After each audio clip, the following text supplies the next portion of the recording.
امانت داری اور تقوی کا صلہ۔ دمشق میں ایک بہت بڑی مسجد ہے جو مسجد جامع توبہ کے نام سے مشہور ہے۔ اس میں ایک طالب علم جو بہت زیادہ غریب اور عزت نفس میں مشہور تھا، وہ اسی مسجد کے کمرے میں رہتا تھا۔ 2 دن گزر چکے تھے کہ اس نے کچھ نہیں کھایا تھا اور اس کے پاس کھانے کے لیے کوئی چیز نہیں تھی اور نہ کوئی پیسے اس کے پاس تھے۔ تیسرے روز بھوک کی شدت سے اس کو احساس ہوا کہ وہ مرنے کے قریب ہے۔ سوچنے لگا کہ اب میں اس حالت میں ہوں کہ شرعاً مردار اور یا ضرورت کے مطابق چوری جائز ہے۔ اسی بنا پر وہ چوری کی نیت سے باہر نکلا۔ شیخ طنطاوی رحمۃ اللہ علیہ فرماتے ہیں کہ یہ سچا واقعہ ہے اور میں ان لوگوں کو اچھی طرح جانتا ہوں اور اس واقعے کی تفصیل سے آگاہ ہوں۔ یہ مسجد ایک قدیمی محلے میں ہے اور وہاں تمام مکانات اس طرح بنے ہوئے ہیں کہ ایک دوسرے کی چھت آپس میں ملی ہوئی ہیں اور چھتوں سے ہی سارے محلے میں جایا جا سکتا ہے۔ یہ جوان مسجد کی چھت پر گیا اور وہاں سے محلے کے گھروں کی طرف چل دیا۔ پہلے گھر میں پہنچا تو دیکھا وہاں کچھ خواتین ہیں تو سر جھکا کے وہاں سے چلا گیا۔ بعد والے گھر پہنچا تو دیکھا گھر خالی ہے، لیکن اس گھر سے کھانے کی خوشبو آ رہی ہے۔ بھوک کی شدت میں جب کھانے کی خوشبو اس کے دماغ میں جا پہنچی تو بھوکے کی مانند اس کو اپنی طرف کھینچ لیا۔ یہ مکان 1 منزل تھا۔ فوراً باورچی خانے میں پہنچا، دیگچی کا ڈھکن اٹھایا تو اس میں بیگن کا سالن تھا۔ ایک بیگن اٹھایا، بھوک کی شدت سے سالن کے گرم ہونے کی بھی پرواہ نہیں کی۔ بیگن کو دانتوں سے کاٹا اور جیسے ہی نگلنا چاہا تو اسی وقت عقل اپنی جگہ واپس آ گئی اور اس کا ایمان جاگ گیا۔ اپنے آپ سے کہنے لگا، خدا کی پناہ، میں طالب علم ہوں، لوگوں کے گھر میں گھسوں اور چوری کروں؟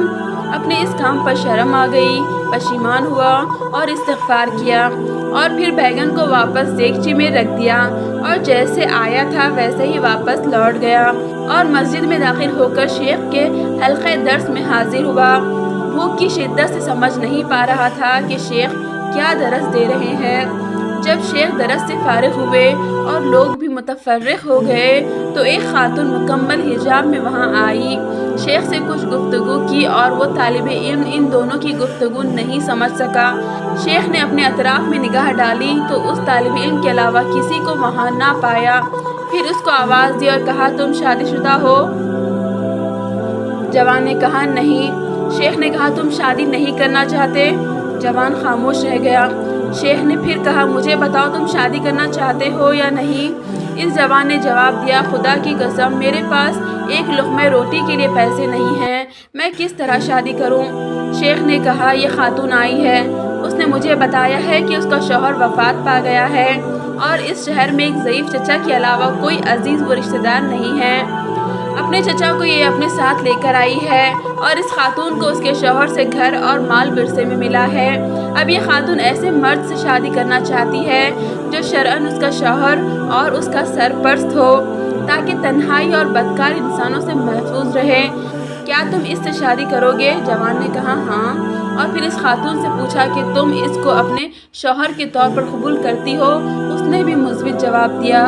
شیخ نے اس خاتون کے چچا اور 2 گواہوں کو بلا کر ان دونوں کا نکاح پڑھایا اور اس طالب علم کی جانب سے اس خاتون کا مہر ادا کیا اور پھر اس خاتون سے کہا، اپنے شوہر کا ہاتھ تھام لو۔ اس نے ہاتھ تھام لیا اور اپنے گھر لے گئی۔ جب گھر میں داخل ہوئی تو اپنے چہرے سے نقاب ہٹا دیا۔ وہ جوان اپنی زوجہ کے حسن و جمال سے حیران ہو گیا اور جب اس گھر کی طرف متوجہ ہوا تو دیکھا کہ وہی گھر ہے جس میں وہ داخل ہوا تھا۔ زوجہ نے شوہر سے پوچھا کہ تمہارے کھانے کے لیے کچھ لے آؤں؟ کہا، ہاں۔ اس نے دیگچی کا ڈھکن اٹھایا اور بیگن کو دیکھا اور بولی، عجیب ہے، گھر میں کون آیا تھا اور اس نے بیگن کو دانتوں سے کاٹا ہے، اور اپنا قصہ اس کو سنا دیا۔ زوجہ نے کہا، یہ تمہاری امانت داری اور تقوی کا نتیجہ ہے۔ تم نے حرام بیگن کھانے سے اجتناب کیا تو اللہ نے سارا گھر اور گھر کی مالکہ کو حلال طریقے سے تمہیں دے دیا۔ سبحان اللہ، بہت خوبصورت اور قابل غور واقعہ ہے۔ جو کوئی اللہ کی خاطر کسی گناہ کو چھوڑ دے اور تقوی اختیار کرے تو اللہ اس کے بدلے میں بہتر چیز اس کو عطا فرماتا ہے۔ بیورو رپورٹ، آپ کی آواز۔